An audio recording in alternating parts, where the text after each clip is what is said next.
All right, ladies and gentlemen, here it is, the free agent class that nobody really wanted to.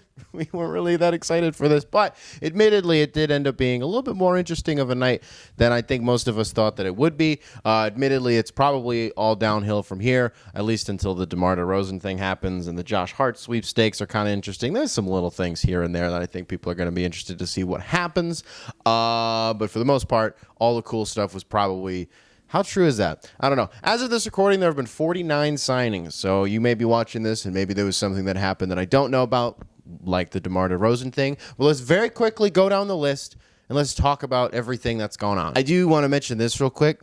So on Twitter, Kenny and I, King of the Fourth Quarter, we made the joke that he was going to make a video talking about why he likes every single free agent signing, and then being the contrarian douche that I've become, I was just going to make a video that was the opposite, and I was going to talk about why I hate all of these free agent signings. I actually have a lot of nice things to say, so I kind of want to put them on display instead of being the guy who just spews a bunch of negative rhetoric for absolutely no reason whatsoever. Who do we want to start with? Let's just start with shout out to Kenny, shout out to Rusty, shout out to my Bulls friends, because wow, what a fun little day for you guys. The Lonzo Ball thing, I think we were all kind of, that was one of the like chalk signings I think of this summer. The last few weeks it had ramped up in such a way that it was more or less just like, okay, so that's the thing that's going to be happening. And then all they did was get off like Satoransky, and I don't even remember what else it was, like a draft pick, and was it Thad Young? I don't remember who it was, but Satoransky. So it's Lonzo Ball, so who cares? But then the other one this was the first gasp that I had. The Alex Caruso thing was the first I read it and went, whoa. Like it was, you know what I mean? Like I was, okay, wow. I think people will finally get to like him now that he's not in LA. And that's just like, I know a lot of people do, but I'm saying because for the people that don't like him, I'm sure him not being on Bleacher Report all the time is going to help. I got to say this, man, as a person whose favorite team is in the Central Division, I'm scared. Why is everyone in my division getting better? I don't want to play these guys 4 times a year, but now I have to. The Bulls are going to be kind of awesome. They're going to be kind of sweet. And I'm scared. I don't have anything to say about Atlanta, Brooklyn. Good for Blake getting another year. Of course, he was going to. Let's just stay with the Central Division. Jared Allen getting the 5 for 100. Woo! This just goes to show, and I said this the other day, that we're gonna get to a point where the Cavs are another team that we're gonna have to talk about how like they're kind of back. Like they're finally gonna be at a point post LeBron, which didn't happen the first time, but the second time post-LeBron, that they might actually make the playoffs at some point within the next 5 years. I say might. They definitively will. It's just a matter of, like right now, I think their ceiling next year is probably, like, the 8 seed, or the 8 or the 9 seed. I think they could conceivably make the play-in. Wouldn't shock me if they wouldn't, because their floor is still probably 11. But Jared Allen and Evan Mobley, Frobley, is that what people are calling that little? They got Sexlin and Frobley. Whoa! Can I get a woo counter? I don't know if I cut out the first one. Is that 2 woos in this video? Good for Dallas. They gave Luka some stuff. Gave him Boban back. Gave Tim Hardaway Jr. a bag. You bring in Reggie Bullock, one of the best catch and shoot guys as a Pistons fan ever.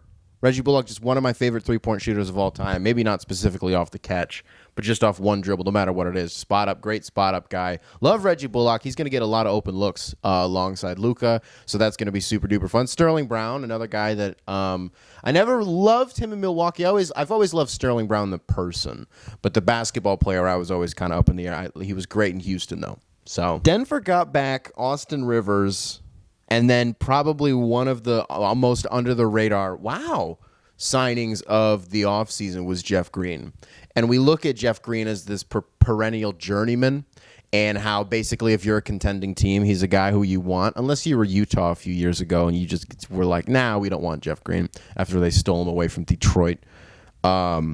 2 years, $10 million. Jeff Green is. I feel like Jeff Green's never going to get paid. Like I feel like $5 million is like more than he's gotten on his last like 3 contracts. Don't quote me on that, but it just always feels like he's signing for like the vet minimum. You know what I mean? So I'm happy that Jeff Green got a little bit more money because he's deserved it for a long time. You guys want to do the Detroit thing now? You want to get that out of the way? All right, fine. I got nothing on the Trey Lyles thing. I don't know why we did that. As of right now. Also, it's worth noting, and I'm not saying anything. I don't care. I mean, I do a little bit, but it's like whatever. Like 3 or 4 years ago, Trey Lyles said that Detroit is one of the worst cities or basketball cities in the country. Money talks, I guess. The Corey Joseph thing, you guys were incorrect and morons when I said that we should probably re-sign Corey Joseph. You guys were all like, well, you just waived him. You're not going to bring him back. If you're not a Pistons fan, don't comment on the happenings of the team because I know more than you. And then, of course, the main course, Kelly Olynyk.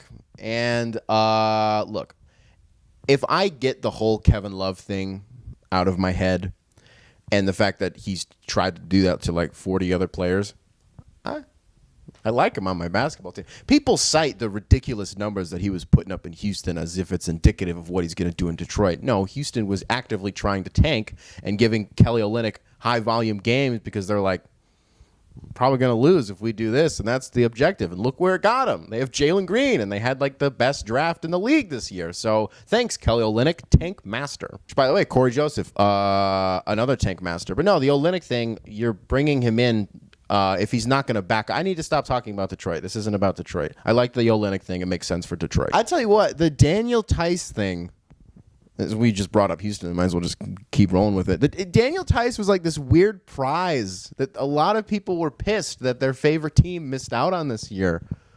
Daniel Tice, I mean, sure.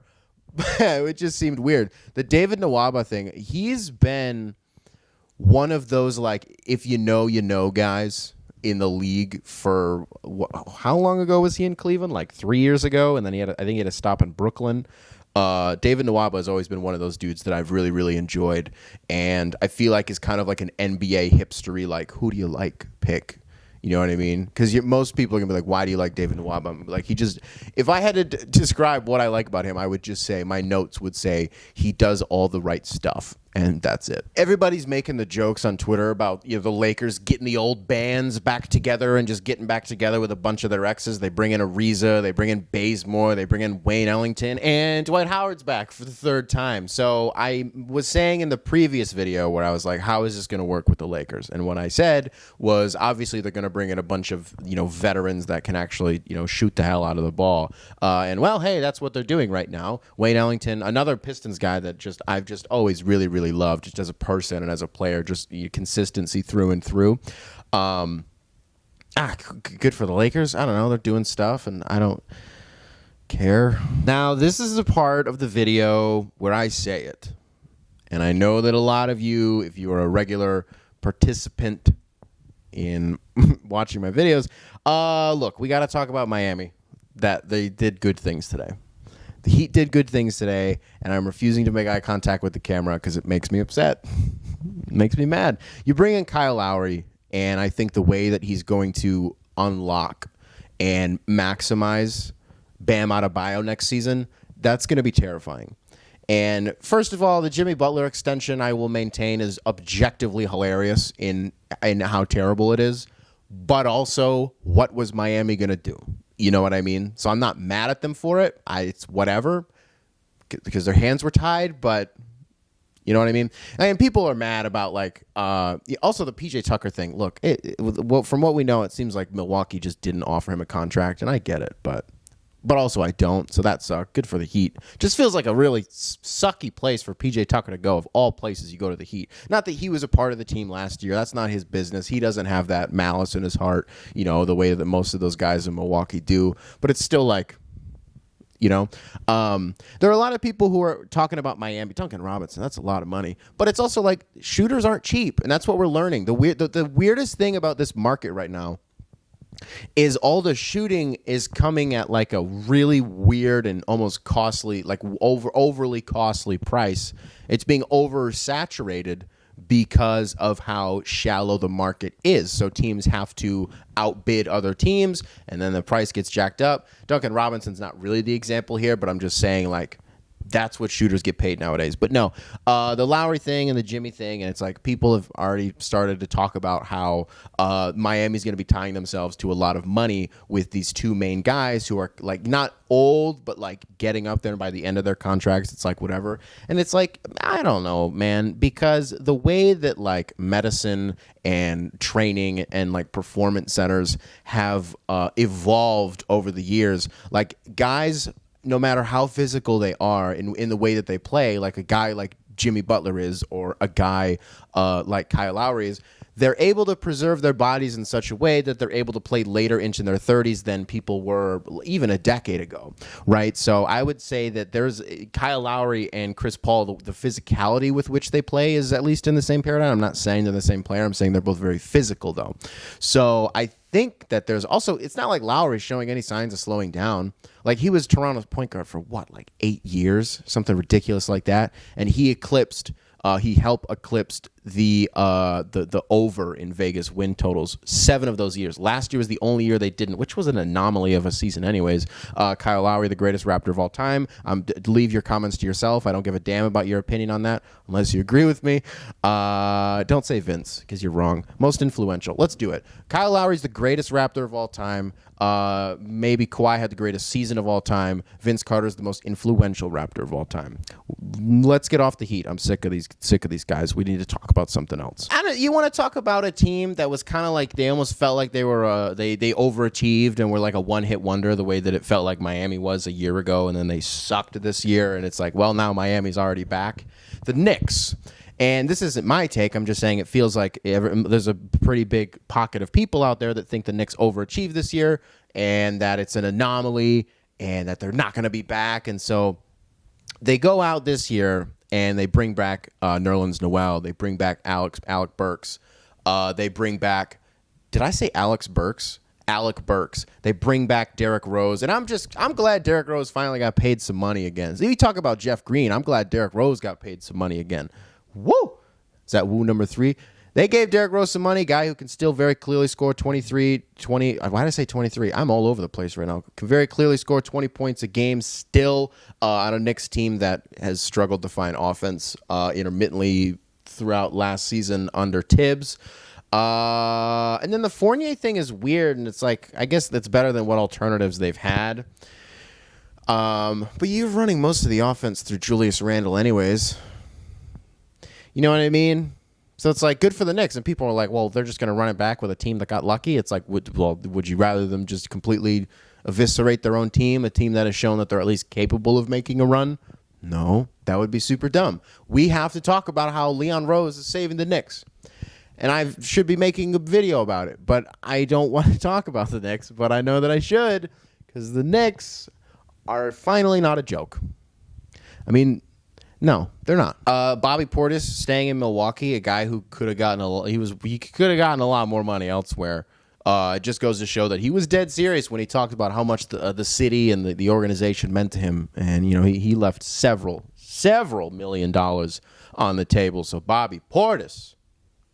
Whoa, let's talk about one that I just hated though. Maybe hate's a strong word. Devonte Graham.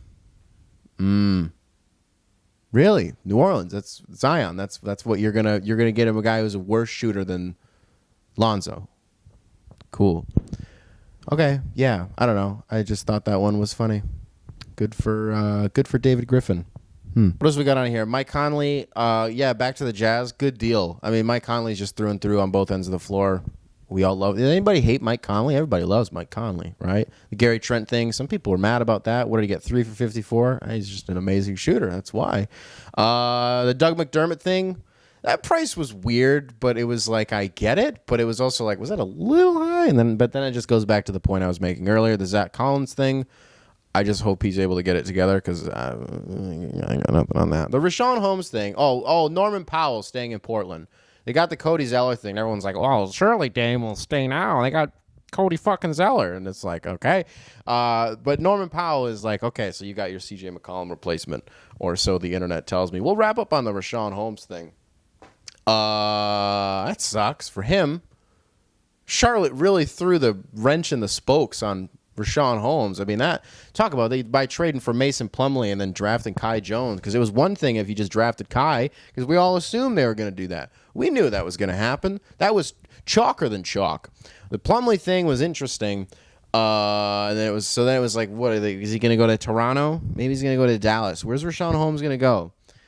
Now I just feel bad because I'm happy for Kings fans because you guys deserve something awesome, and that's Rashawn Holmes. Maybe they'll do something with Bagley. Give him to Detroit. I didn't even make my full point about Trey Lyles earlier. I don't know. Rashawn Holmes is a Motown No All-Star through and through. I don't think Dwayne Casey's going to like Trey Lyles because he has a floater that he kind of likes to go to sometimes, and Dwayne Casey hates floaters. Why is Trey Lyles on my basketball? I'm not trying to be disrespectful. I just don't know why.